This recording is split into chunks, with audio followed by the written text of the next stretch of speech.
Avinash institute of education में आप सभी का स्वागत है। मैं हूं अविनाश मिश्रा। भारत के भौतिक प्रदेश का तीसरा वीडियो है। आज की इस वीडियो में हम ट्रांस हिमालय के बारे में एकदम गहराई से समझेंगे। इससे पहले के वीडियो में मैंने आपको हिमालय के बारे में बताया था, जिसमें हम लोग अध्ययन किए थे कि हिमालय एक पर्वत श्रेणी न होकर अनेक पर्वत श्रेणियाँ पाई जाती हैं।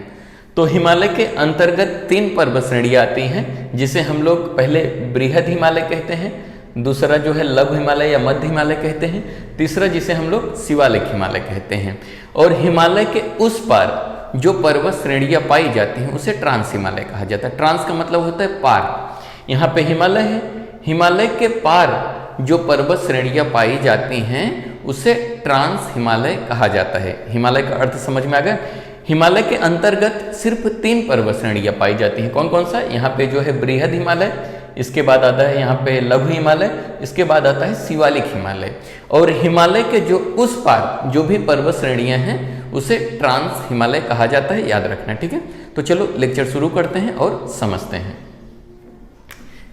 हिमालय के पार जो पर्वत श्रेणियाँ हैं उसे ट्रांस हिमालय कहते हैं। तो जैसा कि मैं आपको बताया, ये है हिमालय। हिमालय के उस पार, याद रखना, ट्रांस हिमालय हिमालय नहीं है, हिमालय के पार, यानी कि हिमालय के उस पार जो भी पर्वत श्रेणियां पाई जाती हैं उसे ट्रांस हिमालय कहा जाता है। ट्रांस का मतलब होता है पार। समझ में आ गए? आगे समझो। इसका अधिकांश विस्तार तिब्बत में होने के कारण इसे तिब्बत हिमालय भी कहते हैं। ये जो ट्रांस हिमालय है, ट्रांस हिमालय का जो विस्तार देख रहे हो यहाँ पे तिब्बत में है, इसका विस्तार जो है तिब्बत में होने के कारण इसे तिब्बत हिमालय भी कहते हैं। याद रखना, कभी कभी प्रश्न पूछ लिया जाता है तिब्बत हिमालय किसे कहा जाता है, तो याद रखना ट्रांस हिमालय को तिब्बत हिमालय भी कहा जाता है। आगे समझो। इनमें अनेक पर्वत श्रेणियां हैं, जिनमें काराकोरम, लद्दाख, जास्कर एवं कैलाश पर्वत श्रेणियां प्रमुख हैं। अगर हम बात करें ट्रांस हिमालय, तो ट्रांस हिमालय के अंतर्गत 4 मुख्य पर्वत श्रेणियां पाई जाती हैं। वैसे तो इसमें बहुत सारी पर्वत श्रेणियां हैं, लेकिन 4 ऐसे पर्वत श्रेणियां हैं जिसे मुख्य माना जाता है या इंपॉर्टेंट माना जाता है। तो उत्तर से दक्षिण की तरफ हम देखेंगे तो जो पहला है काराकोरम, यहाँ पे दिखाई दे रहा है, पहला जो है काराकोरम है, दूसरा जो है लद्दाख श्रेणी है, तीसरा जो है जास्कर पर्वत श्रेणी है।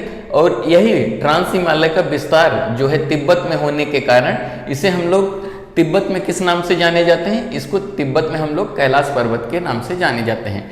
ट्रांस हिमालय का विस्तार जो है तिब्बत में है, तिब्बत में इसे जो है कैलाश पर्वत श्रेणी के नाम से जाना जाता है। क्लियर हुआ? आगे समझो। काराकोरम एक उच्च पर्वत श्रेणी है। अगर हम बात करें ट्रांस हिमालय में, तो इसके अंतर्गत आपको 4 पर्वत श्रेणियां देखने को मिल रही है, काराकोरम, लद्दाख, जास्कर और कैलाश। लेकिन इन चारों में जो सबसे बड़ी पर्वत श्रेणी है वो है काराकोरम। समझ में आ गए? आगे समझो। काराकोरम में, जिसमें संसार की दूसरी तथा भारत की सबसे ऊंची चोटी गॉडविन ऑस्टिन यानी कि K2 है। अगर हम बात करें काराकोरम, काराकोरम पर्वत श्रेणी के अंतर्गत विश्व की दूसरी सबसे बड़ी चोटी तथा भारत की सबसे बड़ी चोटी देखने को मिलती है, जिसे हम लोग क्या कहते हैं? K2। K2 का दूसरा नाम क्या है? Godwin Austen. याद रखना, K2 जो है भारत की सबसे ऊंची चोटी है। क्लियर हुआ? और विश्व की दूसरी सबसे चोटी है K2। पहली कौन सी है? पहली जो है माउंट एवरेस्ट है और दूसरी जो है K2 है।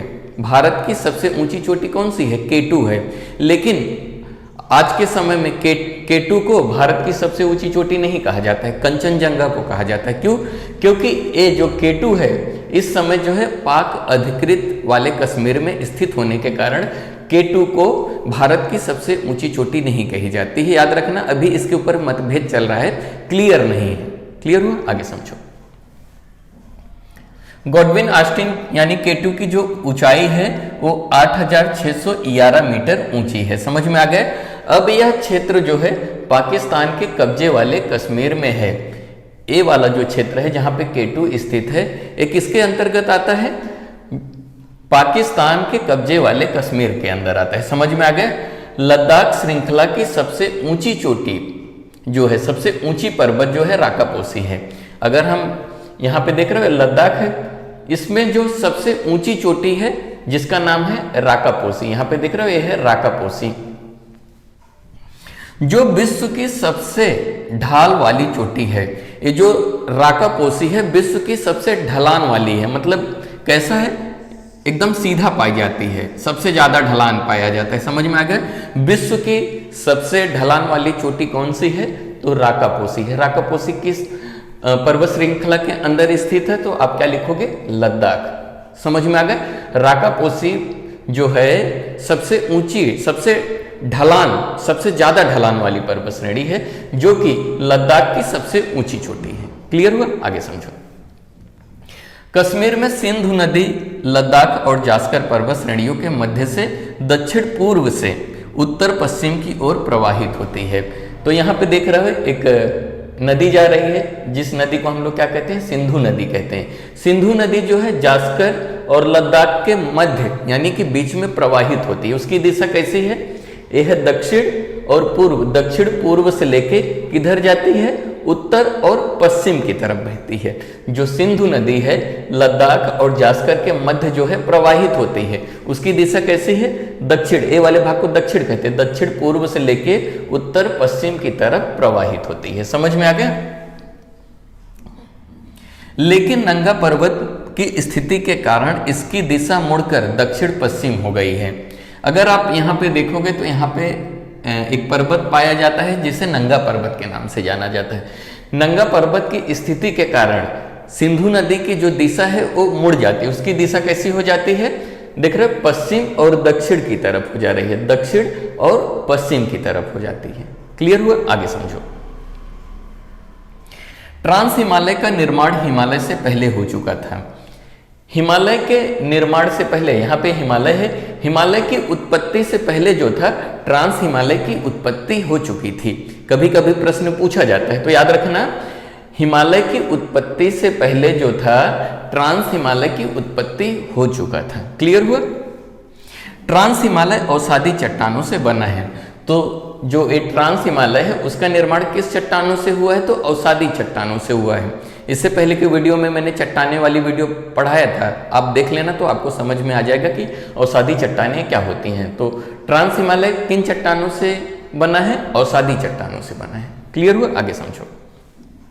ट्रांस हिमालय पर वनस्पतियों का अभाव पाया जाता है।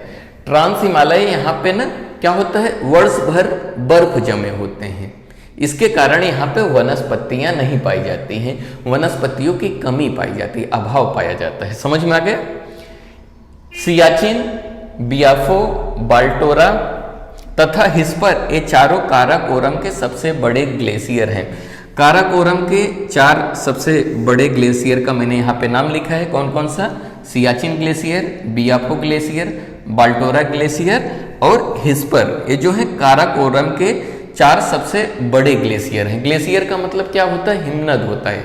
हिमनद यानी कि जहाँ पे बहुत ज़्यादा बर्फ जमा होता है, बर्फ की चट्टानें होती हैं, उसे हम लोग क्या कहते हैं, ग्लेशियर कहते हैं। सचर या हिंज लाइन ट्रांस एवं बृहद हिमालय को अलग करती है।